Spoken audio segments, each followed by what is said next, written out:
ይሄ ነገር ትክክለኛ አይደለም ትክክለኛ ነገር አይደለም እውነታው ምንድነው ለትወና ብለው ወስደው ነው ይሄን ነገር ያሰሩ ስለዚህ ሙሉ ነገሩ ትወና ነው የተሰራው እንጂ ሙሉ እናት አባት አለኝ ወንድም አለኝ አክስት አጎት አለኝ የተሰዎች በእንደዚህ አይነት ሁኔታ ነው የሚኖሩት እኔ ደግሞ ባለ ትዳር ነኝ የልጅ እናት ነኝ አግብቼ ተድሬ ተኩዬ የወለድኩት ልጅ ነው እንጂ በገታ ምክንያት የወለድኩት ልጅ አይደለም ስለዚህ እኔ ልብ ኬስ ታማሚ ነኝ ያው ታማሚ ነኝ ሌላ ነገር ግን የለም ብዬ እዚህ ጋር መዓዛ መሐመድ ተስፋዬ ወልደ ስላሴና ሌሎች የዩቲዩብ የደም ነጋዴዎች በየዋህ ኢትዮጵያውያን ሴቶች ላይ የሚቆምሩትን የጭካኔ ቁማር ማንሳት ያስፈልጋል።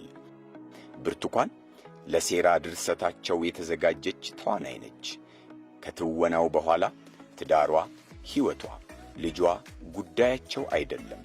አንድም በፌዝ ደውለው ተዘባብተውባታል።